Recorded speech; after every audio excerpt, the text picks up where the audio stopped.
Good morning, everyone. Thank you very much for joining us today for the budget special. There was a lot of anxiety, there was a lot of expectations on the budget. Now we have the fine print with us since yesterday. There are a lot of good points in the budget, and there are certain misses also in the budget that we shall cover today. Let me first introduce our panel to you. I am Vikas Vasal, Head of Tax for Grant Thornton in India. On my right is my colleague Riaz, who will take us through the direct tax provisions. On my left is Suresh. He will take us through the indirect tax provisions. And on my extreme left is a friend from the industry, Rohit Wahi. Rohit is the CEO of First Rand Bank, a veteran banker with over 20 years of rich experience in the financial services sector. And on extreme right is our friend N. Sridhar. He is a group director of Hiranandani Group, as he himself is an angel investor. So he'll get a lot of perspective from the real estate as well as investment community. So let's begin with the budget discussion today in terms of what we see. Let's first have a look at the backdrop in which the budget was presented. It was the last full year budget of the present government before they go for elections. They had a lot of learnings from the state elections, which results were out few months back. In fact, in 2018 and 19, before we go for the next union election, there are many state elections coming up. Last year we saw two major disruptions or two major structural reforms taking place. One was on the demonetization and second was on the GST, and another one was insolvency law, which is still in its nascent stage, which caused a lot of disruption in terms of the GDP growth for the short period of time. Therefore, what was the focus for this year's budget?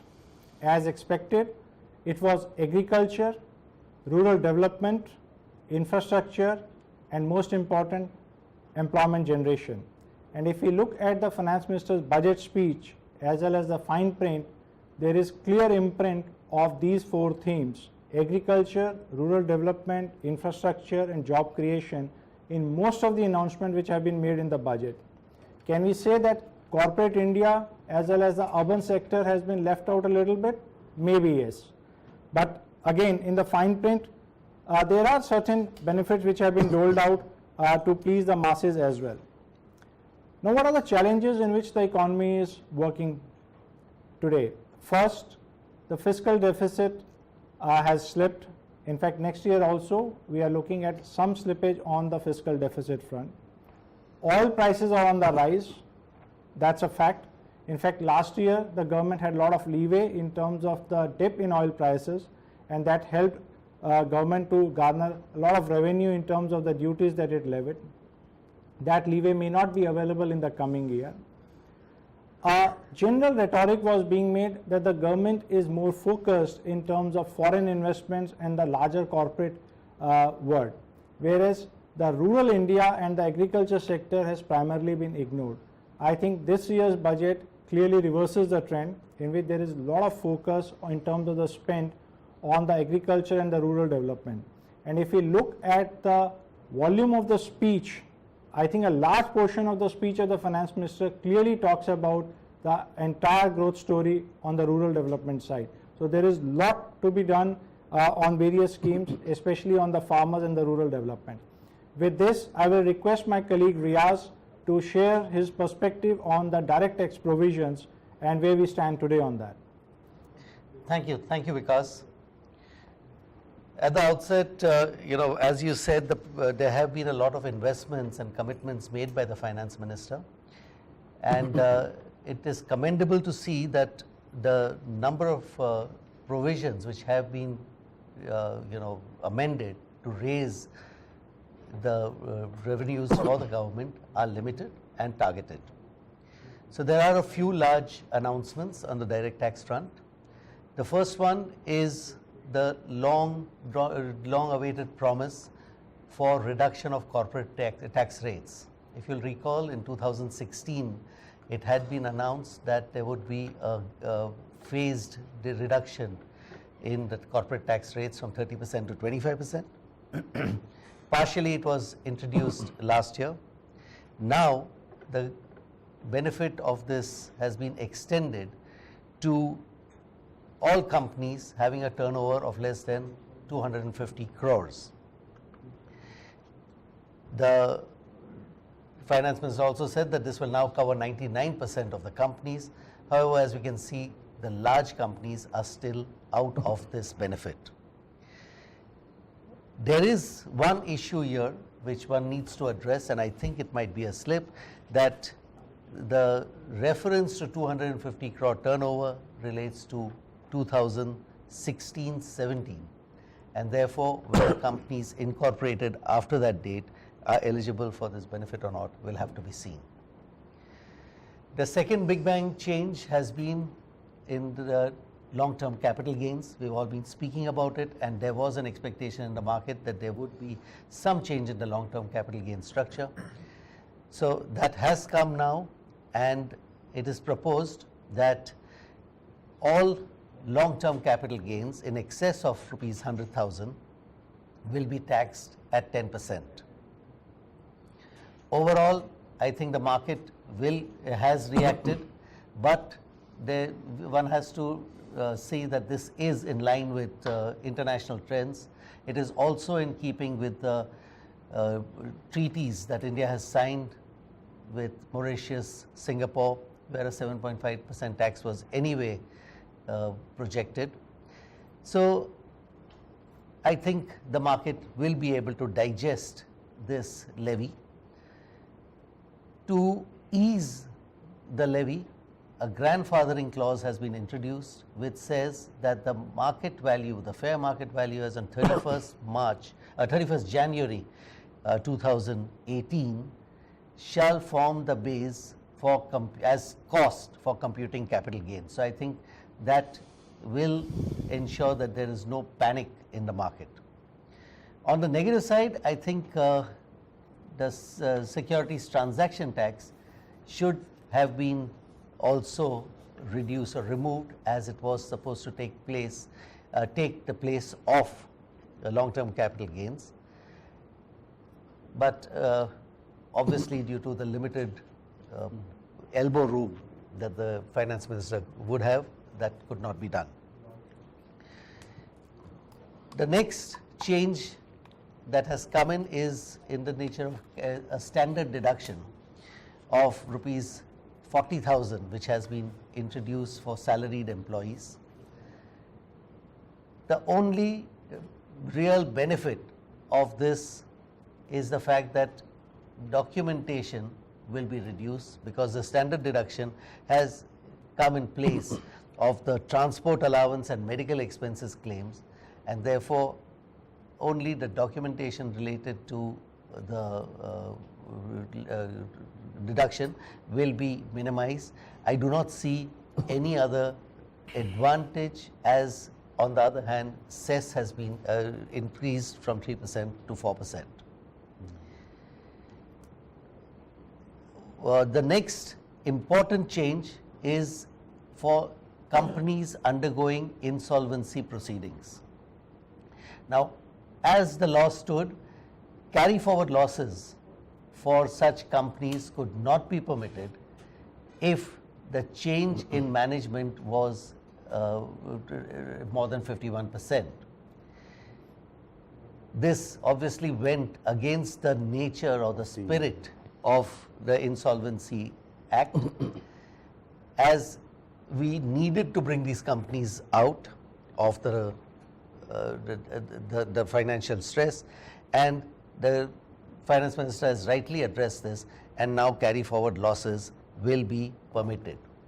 In addition, he has also brought in a further relief in such insolvency cases, that the total loss can be reduced for the purposes of computing MAT, as against the lower of loss and depreciation which was provided before. Right. Another important change I would like to point out is that in terms of the dividend distribution tax, which has been now levied on distribution made by mutual funds. Now, this could make some impact on the investment climate. especially foreign investors coming in who have been used to having tax-free returns on mutual funds will now have to re-evaluate their net return, as there will be a 30% deduction at source. There have been various other changes which will have an impact. The definition of business connection has been proposed to be changed. That is in fact brought in line with the OECD BEPS action plan, and so it is a part of the global trend that India has been following also. And one more which I would like to point out at this stage is that of deemed dividend. The definitions of accumulated profits have been changed to increase the impact of deemed dividend, and there is also a requirement of DDT on deemed dividend at 30%, of course without the impact of grossing up. This by and large I think were the larger changes that have been proposed under direct tax front. Sure, thanks Riaz. Suresh, we know that now there was not much maneuvering which the finance minister could have done on the GST side, because it's the GST council which is to take the decision. So there was very little room left in terms of the customs duty, and I think we saw some tinkering happening over there. Yes. Is it in line with the process that the present government had adopted for the last few years, or you see some changes over there happening this time? Sure. Yeah, thank you, Vikas. Firstly, to give you a sense where the indirect taxes stand today, I mean, by and large, if you were to look at indirect taxes, they would now sit in two buckets. So the first bucket is the GST, which we saw a couple of months ago on 1st of July, and the second bucket is now customs duty. While you said it correctly that there wasn't enough room, and I must say that the finance minister could not flex much on the indirect taxes except the customs duty, and where I would say he did justice to the situation there. So there were areas where he had to keep the Make in India flag flying high, and therefore there were certain sectors like automobiles. So import of CKD, cars, and import of parts on automobiles, imitation jewelry, footwear, and so on and so forth. So there were certain sectors where he could do some maneuvering, and he increased the customs duty rates, and that was primarily to promote Make in India. Now, while we say promote Make in India, of course, in hindsight, one would think whether it falls in line with the commitment to WTO. And I'm sure there may have been some level of math done on the back end to match those numbers, for WTO in terms of the trade and tariff barriers which we have. But I should say that he tried to strike the balance. And the balance was more to see which are the areas where he can promote Make in India vis-a-vis which are the areas where he should be allowing certain credits. But I must say that one of the large ones were on social welfare surcharge, which was introduced, which is probably in lieu of the education cess and the secondary and higher education cess, which was applicable under the erstwhile regime. And the social welfare surcharge is at the rate of 10% on the aggregate duties of customs, vis-a-vis the erstwhile was 3%. So that's a major one, I must say, that from an indirect tax standpoint. And there, I'm sure they would have thought through that this surcharge which they are proposing to collect is mainly to be devoted to education, healthcare, and so on and so forth. So I must say that in a way, as we know, the finance minister tried taking it from the industry in terms of imports or other areas and distributing it to the sector or to the rural areas, which the focus was. So from an indirect tax standpoint, I would say he tried doing justice there. But one of the important measures, which we are yet to see in other areas of indirect taxes, he did was he tried putting certain facilitation measures to reduce the litigation in customs. And that's where he said that there would be a time-bound adjudication process. So that's a welcoming move, as we know the number of cases which are pending are humongous. So that was a good move. And apart from that, one of the welcoming moves was recently the Director General of Safeguards introduced 70% safeguard duty on products related to solar panels. And as we see, we have large capacity of manufacturing solar energy in India. So there he tried withdrawing the basic customs duty on solar tempered glass, which was a welcoming move, because that's going to be one of the important areas in the days to come from a solar standpoint. So I would say overall he tried striking that balance, but one would have expected, I would say, that some broad level roadmap or clarity to bring in the petroleum sector, because that's one of the sectors, as we see the crude prices surging. So that would have brought in some visibility for people to calculate their manufacturing cost in the days to come. So by and large, I would say if I were to rate the budget from an indirect tax standpoint, I would say somewhere around 7 or 8 out of 10. But do you think Finance Minister had the option or leeway to announce something on the petroleum side on GST? Because it's still work in progress, if you ask me, the present law as it stands today. So there is still room available for the next 12 months or so wherein it could be rolled out. Or do you think the announcement could have been made at this stage in the budget itself? Well, absolutely. I think, yes, you mentioned it rightly that there is work in progress. And while we say there is work in progress, probably this announcement could be made in one of the GST Council meetings, because that's where it stays now. However, the industry was expecting to give some macro level roadmap, whether the authorities are, whether the government is looking at them or not.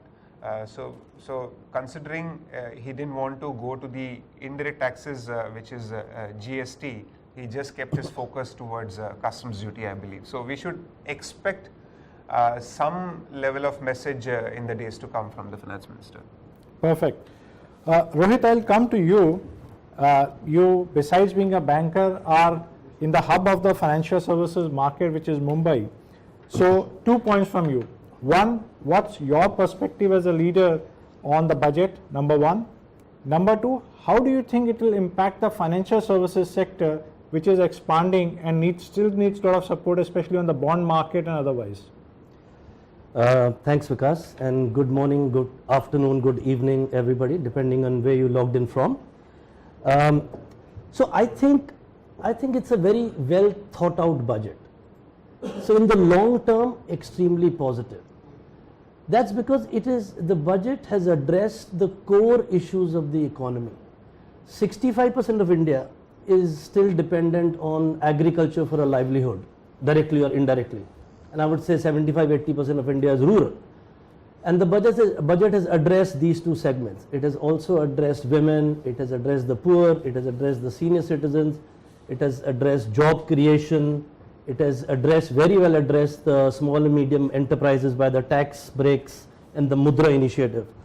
So I think like GST and like demonetization, which have made fundamental changes to our economy and will have long-term impact, these changes proposed in this budget are very, very fundamental to and core to the economy, and will provide a very strong base to the Indian economy and provide us long-term sustainable and steadier growth. So it's an investment in human capital that this budget has proposed. So some of these sectors have, I won't say totally ignored in the past, but they needed an upliftment which was long overdue, and that is what has been started in this budget. We have to see how it gets implemented. And the budget also hasn't come as a surprise, because it has been the government's stated policy that we will make in India, for example, and that's where the SME support, the customs duty on imports, so we can encourage Make in India. It's a question whether import substitution is very possible in India in a short term because of quality and manufacturing ability and research. Then Skill India is a stated policy, so job creation is coming about, and there's incentive for the Provident Fund proposal is a very big incentive for job creation and lowering wage costs for industry. Agriculture, the government has always said we want to double agri income, and it's a step towards it now by the MSP and the APMC's initiative and the ENAM initiatives. Emphasis on infrastructure has always been the government's initiative, and that has continued, and there's a lot of focus on rural roads, railways, on affordable housing. And the new one, I think, which is very pleasing, is the healthcare initiative. I think it's important to see how it will be implemented, but it will be the biggest group health insurance policy of the world. So we have to see how we unpack that. But overall, these proposals are going to make, so 3-4 years later we'll look back and say this is what changed our country and how we will have very long-term sustainable growth. Rohit, I'll pause you here. 3-4 years is a very long period of time. I think the biggest challenge with the government faces is 2019. So I think it has That being the election year. Yeah. So I think you have to be very bold, and I don't want to give a political answer, but you have to be very bold to take these tough decisions, because the finance minister probably had the option of coming and saying I'm going to make 3.1 fiscal. But he said, no, I want to do the right thing. And is this the right thing? And is GST the right thing? And to my mind, these changes are fundamental to any economy, and we will have to wait for long-term returns. Sure. In any case, implementation is going to take some time, so we'll have to wait. And I won't take a view on the 2019 elections, please. And any take particularly from the financial services sector, especially because of the new levy, which has I will not call new levy, it's been reintroduced now, the long-term capital gains tax.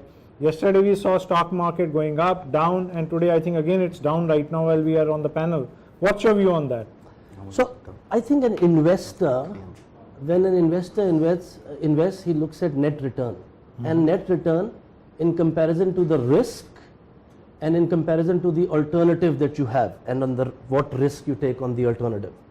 So India is still, I think yesterday announced 7.4% GDP growth for the next year, and that's real GDP. Nominal would be 11.5, 12. And if it's 11.5, 12% nominal GDP, I would expect corporate earnings to grow by 16, 18%. So we are still a growth market. India can't be ignored. And the alternative, while bond yields have been going up in the last 3 months, the alternative is not as remunerative. And I'm not comparing it to equity market returns of last year. I'm just saying because India is a growth economy and these fundamental changes are anyway going to give long-term returns. So I think long-term investment is coming in. There is a relative lower return, and as you compare, and especially short-term money which compares with immediate returns, shorter term being 12-24 months, we may see some initial pain. But in the long term, I don't see that as a deterrent to cash flows or fund flows into India. What it does do though is the compliance issues and you know, because you have to keep records, now you have to start filing returns in India, so that cost of compliance, the pain of compliance, those are something which may have to be thought through to see how we can simplify that. So Rohit, I take 2 points from that. One, the introduction of tax is not that bad as it was thought to be. So it's a short-term pain for the long-term gain, keeping in view the fundamentals of the economy continue to be strong, and investors will or are likely to continue to invest. Second point I take from you is that compliance should be simpler in terms of any new levy which is being introduced, to make sure that it doesn't add to the cost or to the pain of the investors.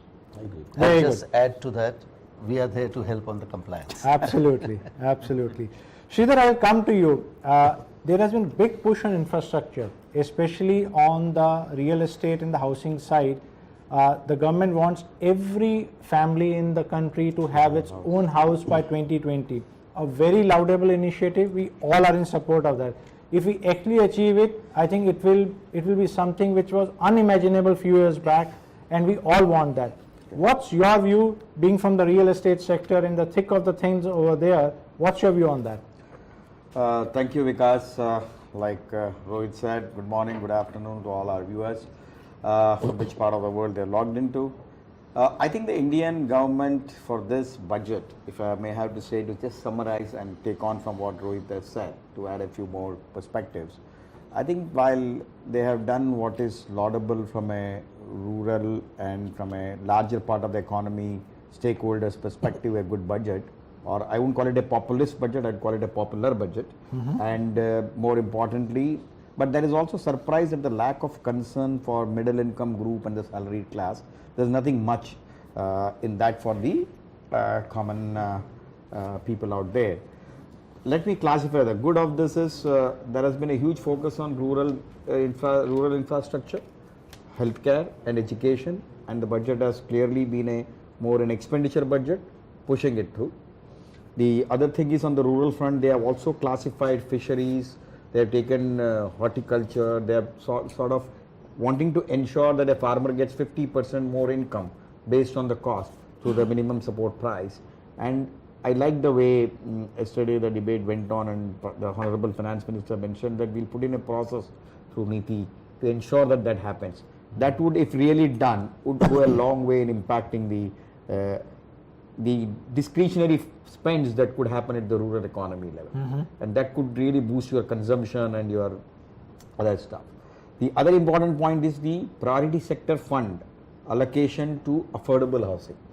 Now that's a very important aspect because affordable housing, like exactly as you mentioned, each Indian or most of the Indians to have a home by 2022, as our Prime Minister has said, is a very laudable objective. We all need to work towards it, and maybe this is a step towards the right direction. The point out here is, very beautifully they have removed National Housing Bank out of the foray of RBI and have directly put it under the government, and that I think is going to really push the reform towards affordable housing. And I think there will be a lot of more players, given already what they have done in terms of tax incentives for affordable housing, SPVs for private sector developers. There is also a huge push now that's going to come more from the government side to be able to push this initiative. And banks would be much more happy to lend to affordable housing now that they have been pushed against the private sector lending. The fourth important aspect of this, the good aspect of this budget, was the infrastructure push on roads, railways. They have added 11,000 crores only to the state of Maharashtra. And we are in the middle of discussion with them, so we know exactly how new stations are being added, new tracks are being laid. So if you look at the overall spend in the budget of 1,48,000 crores, it's also going to impact real estate and infrastructure, because I think it will open up locked lands and make them available for development. So as discretionary spends on the rural side goes up, so there is going to be somebody house for all. So then there's going to be infrastructure and roads and connectivity. So that's going to open up lands. So people will go just a little bit more interior and buy land and develop. So that's a great thing that's happened. These are the goods of the budget. What is not so good is, I don't know, Finance Minister talked about buoyancy in the collections, like I think 20% in direct taxes, 17% in indirect taxes, and corporate taxes some 11 or 15%. Whether we'll be able to sustain those collections to meet the fiscal target of 3.3 or 3.5, as he has given a rational number, but for 2018 and for 2018-19 we'll have to wait and watch. So, and this is more of an expenditure budget. Normally spends by the private sector are more efficient as compared to what the spends from government would be. But since we are just I wouldn't like not to comment, but they are closer to the elections. I think it's we hope that these spends by the government is also going to yield results, and probably private sector spends would increase in this manner. The other thing was the long-term capital gains tax and the dividend distribution tax, which spooked the markets. I think in a way they are good. I agree with Rohit, and that the idea is that now the equity class is now more or less benchmarked against all other asset class, and that's going to be really good, because there was an arbitrage which you could do from India and the secondary markets and make capital gains which was tax free. But now foreign investments through FDI or FII would actually be more benchmarked against. So equity will become like any other class of assets like debt. Now, my view on the investment would be same, like it's a long, I take the impact point of view of sustained growth and development in India going to be the key aspect as we go along, and that's going to be important. So people who invest in this market have to now have a medium to long term view in terms of the return perspective.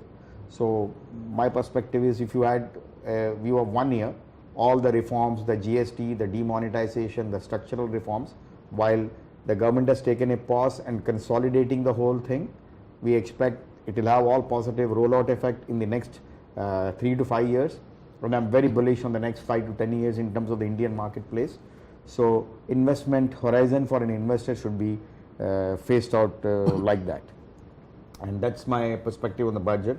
On the real estate sector, the disappointment was we expected affordable housing to the real estate sector to be given an infrastructure status, which didn't happen this year. And that was one. Second is on the circle and ready reckoner rates. I think section 50 CA and 43, which talked about payment over, and I faced it directly in my deal. So the whole idea is now they are given a 5% leeway from the circle or the ready reckoner value. Yeah. But I think that's not very substantial. It could even vary between 15 to 20% depending on region, location. Which is a practical reality today Which is in many markets. 100% Vikas, and that's something we expected to get resolved, but that's not yet resolved. But maybe it's a first step. I think it's a very positive step in the right direction, and I think they consider real estate as an industry. They have not accorded the status, but I think given the institutionalization that has happened, infrastructure and real estate really go hand in hand now. And we being also large infrastructure developers like oil and gas, and we're putting up large infrastructure facilities, it becomes very much important because these projects are very capital intensive, and unless you treat them well from a tax and a residual value point of view for investors, it really won't take off. Sure. Sridhar, there was a lot of expectation, or maybe right or wrong, that probably government should increase the limit for interest reduction on housing loan. Correct. I think every year we see demand on that. In the last 2-3 years there have been some concession made, but a major incentive was also withdrawn in terms of the second house or third house, which is The deemed to be interest let deduction out. that you got, Yeah. not that's So restricted. it was curtailed in terms of the future further investment. Yeah. Do you think government, I know there was not much leeway available, but do you think that was a right demand to increase the limit for interest reduction on housing loan a little further this year to boost the demand for the housing sector? I see there was the supply, there is a paradigm shift. There has been a huge supply issue across the country. If you see in terms of the inventories that all large real estate developers are carrying. So which essentially means that the demand is spooked. So there has to be certain boosters for the demand, as I would look at it.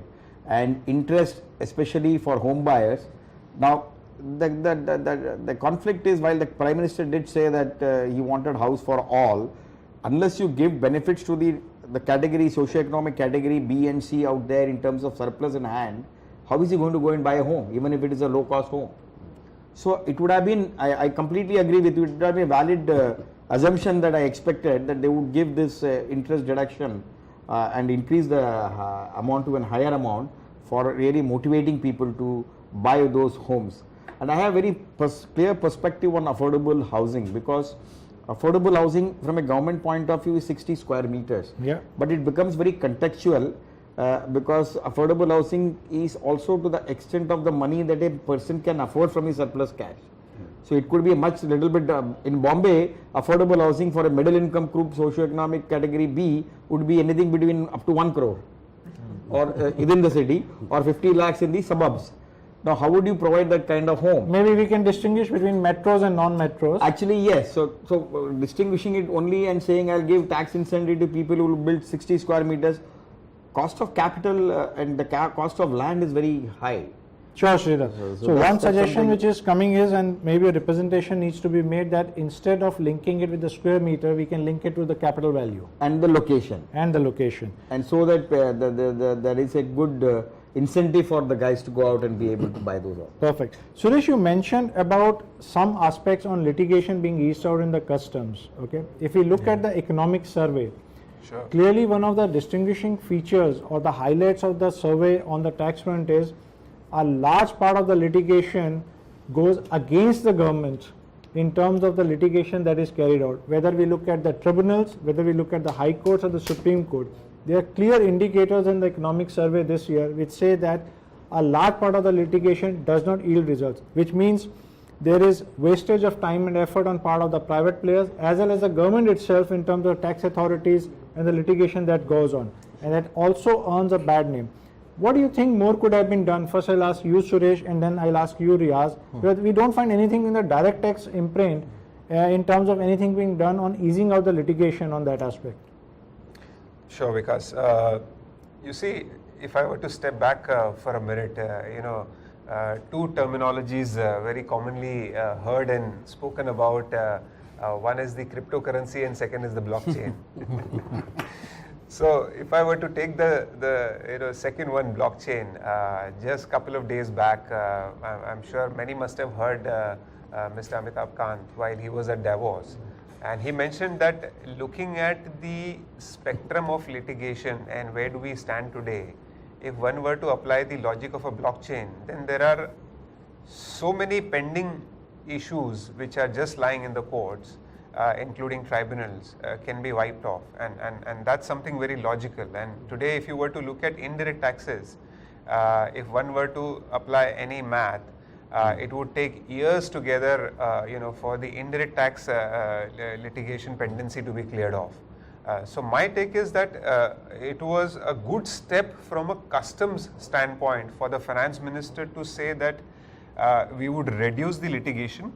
But the second step, which is something I'm sure the government should be looking at, and they should look at it from the perspective of the pendency of excise, VAT, service tax cases. The existing litigation. Absolutely, and that's There's no humongous. amnesty. There was expectation on the amnesty on this, Yes. but there's nothing in the fine print. Yeah, so there is nothing specifically in the fine print in terms of amnesty, except there is a time-bound adjudication which has been imposed under customs. So that's a very, very a good step. But I buy the idea of the blockchain, which if you were to distribute to all the courts and wipe off all the pendency in terms of litigation. Hopefully it will be done one day. Riaz, what's your perspective? Because we ourselves have seen that many of the issues which we feel are already settled, they continue to be litigated year on year. But there is nothing in the budget. Should we have expected something more than that, or there will be some announcements later on? No, I think this is a long-standing demand, and I think we need to address this. The basic problem that arises is that at the tax officer level, he does not want to take a stand which could be questioned later. So almost out of an automated process, he goes into appeal for every case that he can muster up, whether past or present. Now, I think if we really want to make a difference here, there needs to be an effort to identify various issues where the department or the government has taken a stand and accepts a position one way or the other. That stand should go across, and all litigation pertaining to those stands should no longer be followed up or new cases taken up. So a repository of decisions on important matters, I think, should be a step in the right direction, and that is something which I think the finance minister should look at, because otherwise the total quantum is just unmanageable and it only keeps growing. What's your view on the e-assessment? Will it help reduce litigation? So e-assessment in principle should help. It creates a transparency. It reduces the subjective element of dealing with the tax officer. On the downside, it will be the approach which will be followed in e-assessment, whether it will be the narrowest interpretation which will be followed, which I would think, at least at the initial stage, that's the way it's going to happen. So while e-assessment will help in the long run, I think in the initial stage it might only add to litigation. Yes, one more pertinent question is post Delhi High Court decision on ICDS, there was expectation that we will see some leeway coming our way. However, ICDS are back over there. Do you think it will further lead to confusion, disputes, and ultimately litigation, or something more could have been done over there? Sure. So, as you are aware that the Delhi High Court had more or less struck down of some of the ICDS. Now, this budget, what has been done is that the ICDS have been brought into the Act itself to counter the Delhi High Court decision. First thing, it has been a retrospective amendment, which actually is against the stated policy of the government, but that is one part of it. Now, on the other side, there is no doubt that ICDS as an objective is good. It creates a standardization of how income should be recognized, and so therefore ICDS should be followed. If we want to make it more conducive, I think the alignment with Ind AS would make it much easier on the corporate side and lead to lesser burden on the corporates. Removing ICDS may not be a good idea, but we definitely need to make sure that first, any such change should have been prospective, and second, let us make it more dynamic and in lines with the company law. Okay, alignment with the Ind AS. Yes. That's the view. Rohit, if there is any further ask from the financial services industry, I think you concur with me that it's a very progressive, positive budget in terms of the overall development. But any specific ask that you think as a financial service sector from the FM, because still there is a possibility of some changes being brought in.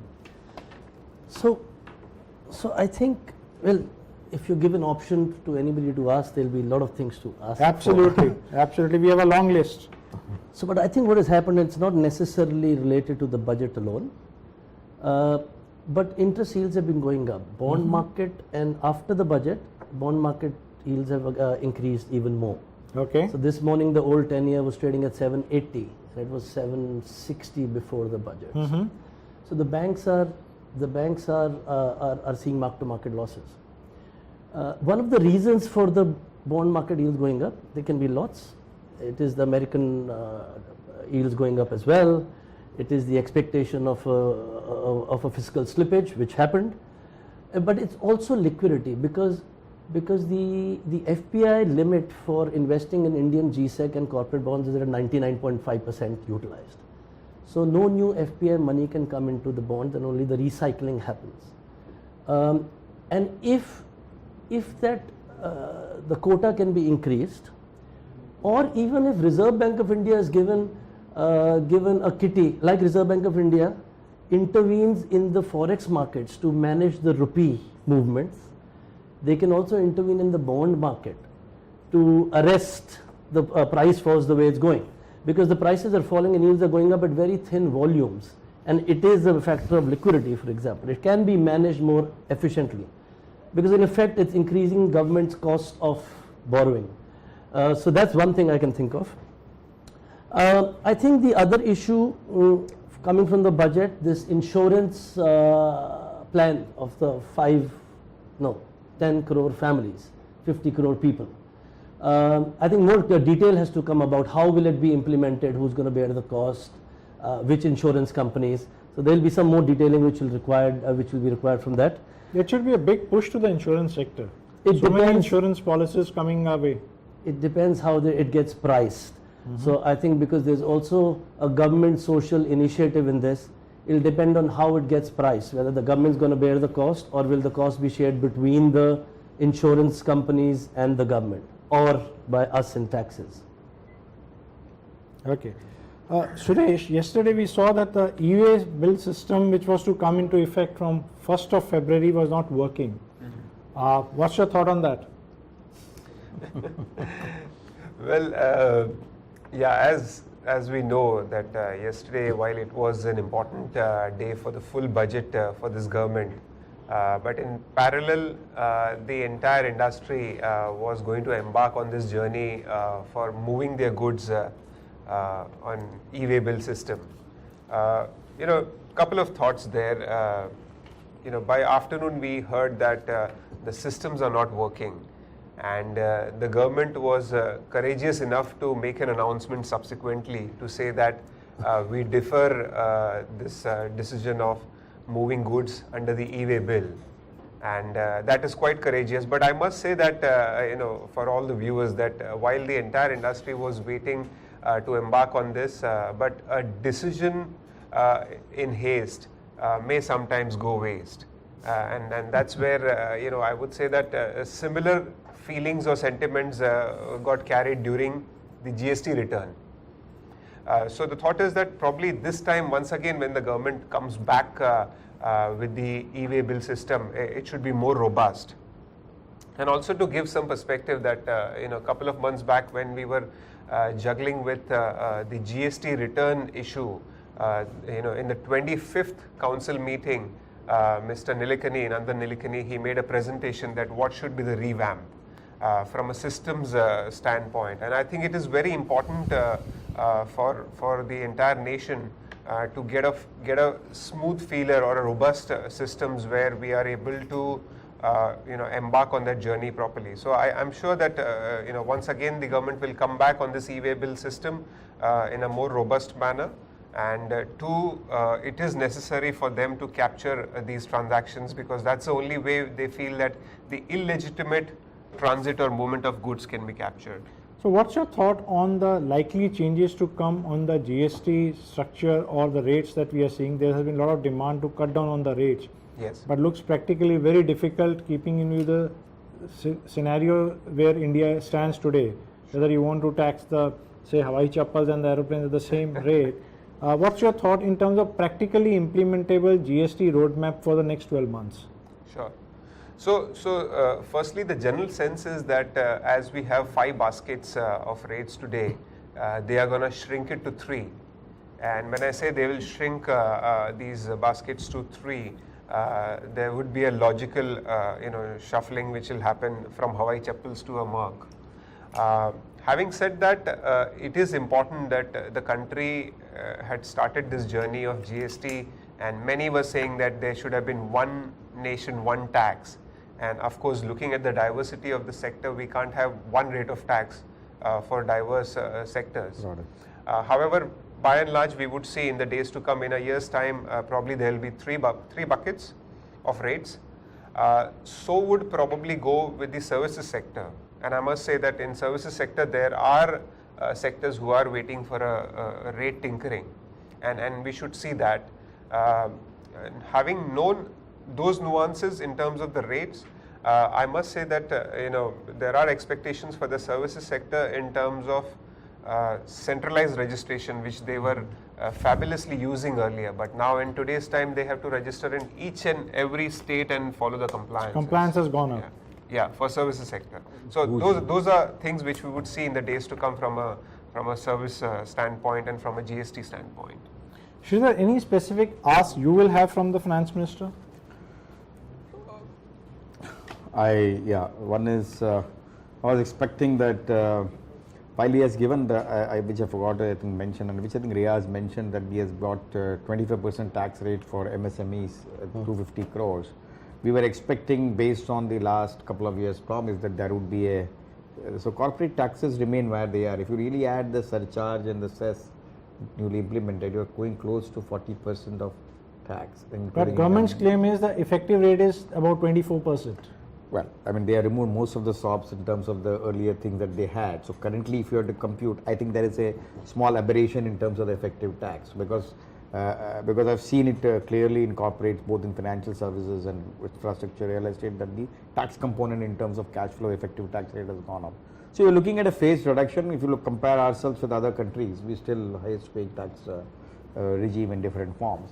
Added to that, the GST, especially in the real estate, whereas there was no clarity in terms of the input tax credit, and it was all said that only you have to match invoices, etc. So if they could reduce the tax on the GST on house, it could also go a long way in terms of making every home to an individual Indian by 2022 that much more easier.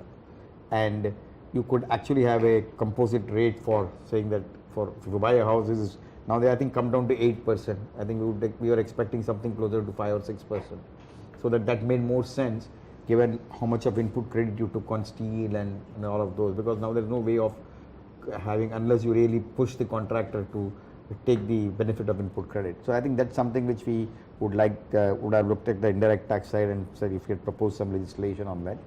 The third disappointment was we could have expected real estate to become an infrastructure status, in which case, given the that's also important because bond markets would also be much more, it's very capital intensive business, both real estate and infrastructure.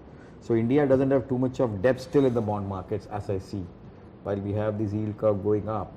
The idea is that you create more liquidity in the bond markets and you can sort of have alternate source of funding, institutionalized funding for these businesses, because when you build one single building, it's a different issue, but if you're building a township and if you're building a large development, a lot of money goes upfront in infrastructure costs and you really don't get any return, but you have a huge capital and interest repayment over that period. So if they could have done something on that aspect as they could have done for infrastructure, that would have been really great.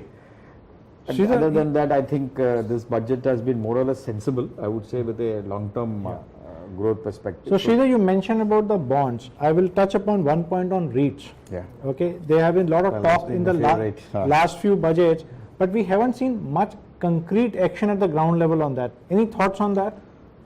Yes. Real estate investment trust. Yes. Yeah. Our REITs have been a very welcome step, but just to take a step back, REITs have taken quite a bit of time in terms of getting introduced and stabilized in countries, as recent countries as Brazil, etc. If you take Singapore and US, a long time. In Indian context, I think the first step that was taken was in form of the InvITs, where 2 InvITs came in, but right now they are trading at a discount.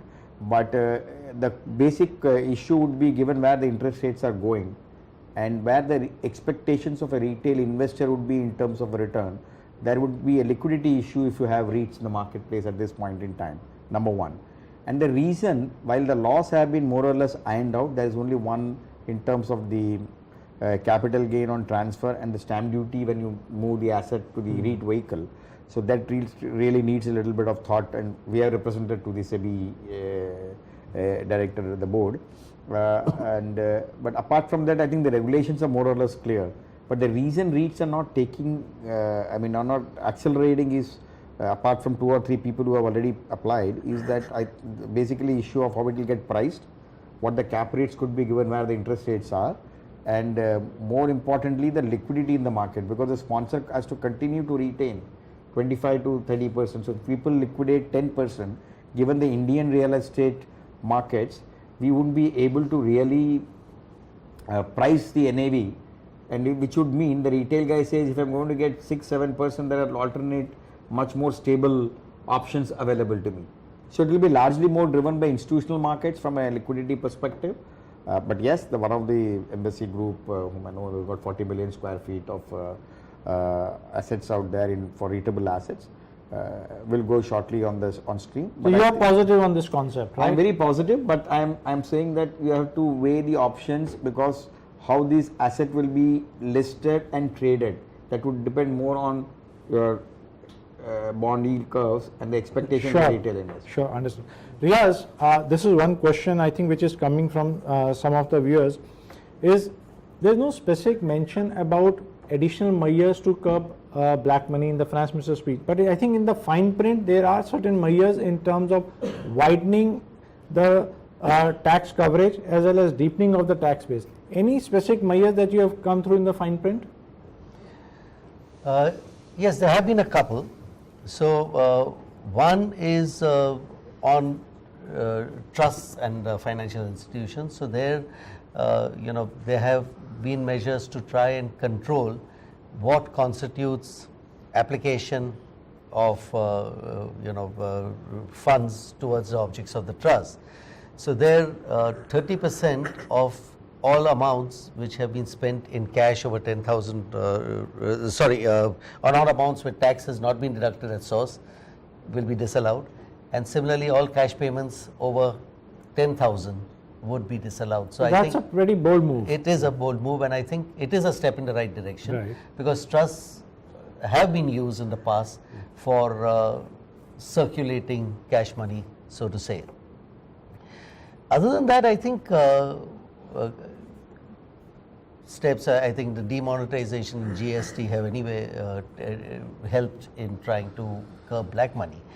But there are certain smaller changes or lesser known changes, but which will have an impact on industry. The term business connection. Now that business connection has been widened. So we are now talking about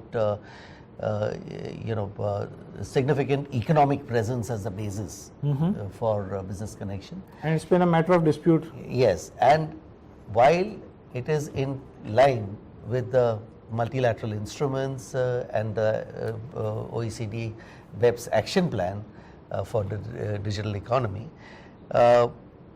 this is being brought into the domestic law. So that would have an impact on the total revenue generation that comes into the Indian tax net. I think these are some of the larger things that come to mind immediately. Okay. Like Suresh, did you expect some kind of an amnesty coming in terms of litigation in this year's budget in order to cut down on the litigation we touched upon? So I think that has been there in the past on the direct tax front, that there was an option for people to move out of the litigation scheme, and that had reasonable level of success, though not the kind of success that one would have expected. So I think from the direct tax front, it was not expected that another such scheme would come in so soon. But I think the economic survey and its mention of litigation as an important aspect shall drive some movement through separate regulations, which we expect in the short run. So this dividend distribution tax on mutual funds now, okay, post demonetization, we saw a lot of money going to the stock markets, okay, number one, and a large part of that was going through the mutual fund SIP investments. Now, dividend distribution tax on mutual fund, was it a timely move, or maybe we could have waited for some more time? So there is never a timely move to introduce another tax, and at the same time, I don't think the finance minister had much of elbow room to try and postpone these issues, because he has had to mop up resources for the ambitious expenditures and investments that he was making. But having said that, there will be a short-term issue on the arising out of this move. I would think that foreign investors, FPIs, will generally be looking at this whole bucket of investments, and as far as the domestic investor is concerned, he will look at mutual funds on a net return basis, and with the dividend distribution tax, he will explore whether there are other more attractive options for investment that So people will evaluate the options will evaluate. because of the additional cost Yes. coming from the tax now. Rohit and Sridhar, based on the budget, okay, one good thing that is that we do not wait for all the policy announcements to be made at one time in the budget. Throughout the year, we see some policy announcements coming our way. For example, foreign direct investment, there was further liberalization on the single brand retail and various other measures taken. Based on the steps that the government has taken in the last 12 months and the budget collectively, what do you think will be the impact on investment climate for the investors into India? Your take, Rohit. So I think, like I said in the beginning, I've looked at the budget very positively. Okay. And in the past, the other fundamental changes like GST, demon, and the recapitalization of banks, I think all these measures have made the Indian economy is getting a stronger base. So short term, it is very difficult to evaluate because of the long-term capital gains and the dividend distribution tax. There may be knee-jerk reactions, and which we are seeing in the bond market and the equities market. Okay. But medium to long term, I think it's. So what you're hearing from your colleagues in the financial service sector is it's more optimistic. It is more optimistic. Perfect. Sridhar, your take. A long-term perspective of anywhere over 3 years is now necessary for investors to look at from an Indian context, whether it is equity or an investment into through an alternate investment fund. In any case, real estate, you need patience and time to invest, right? Oh, well, that's as a sector, you're right. But people who used to earlier play on saying that I'll make it 3 times, 4 times, I think real estate over time, like the US and the European markets, have to move towards getting more commoditized. But in India, we have to still wait for another 10 years for it to So reach you have to be that more stage. real to invest in the real estate now. Yes, that's one. And your expectation of return should not be should also be tempered. That's number one. But as a market, India is now spiced enough for a 3 to 5 year term. And I think in the short term, all these small aberrations of incremental tax on equities or mutual funds should not really impact. But only concern would be the way oil is moving and way Yeah. the interest rates are sharpening. So you will have more competitive But government markets. mentioned they have taken note of that. Yes, they did mention, and there could be competitive markets to India. So investors could have a optionality of growing emerging markets to invest in. Suresh, one thing which the FM mentioned that it's a 11-month revenue on GST versus a 12-month expense. Yes. And GST collections have gone down, but in December we saw it again picking up. Yeah. Right? What's your sense in terms of the next few quarters? Do we see increase in GST collections now because the compliance increasing and e-way bill that, being enforced? Yeah, so let me give a quick perspective. If you were to look at the indirect tax collections, until last year they were around 8.6 lakh crores. And when we embarked on this journey of GST, somewhere we wanted to increase the tax base or widening of the collection by having more people to register. So by and large, I would say the collections which they were anticipating were about 10 lakh crore. And if you were to look at the numbers today, which is an average of 80 to 90,000 crore per month, yes, there was a dip, a couple of months, 2 months ago. But now again, the industry is looking at, the government is looking at stabilizing the collections. So the sense is that eventually they want to achieve a target that is for the spend they have carved out, and the target is to go anywhere about 10 lakh to 12 lakh crores. Excellent. So GST collection should look good. Should look good. Direct tax collection should look good. Yes. And the government has a lot of hope on terms of disinvestment also, because Yes. if we see the current fiscal, the government has actually exceeded its own target. Yes. And next year they have budgeted about 80,000. Yes. And if Air India actually happens and some of the other disinvestments happen, probably they may cross the target again. Yeah. So my certainly. only question or confirmation that I get from Suresh and saying is the buoyancy in all these three taxes, your thumbs up in terms of the positivity of the buoyancy. Yeah, of the tax buoyancy, and that's where. So just an example Or is the gap will be addressed, as he rightly said, by the disinvestment. Disinvestment. Yeah. So I think all the panelists are quite positive with the budget as well as the various changes which have been introduced by the government over the last 12 months. We got the feedback from the financial service sector, infrastructure and real estate.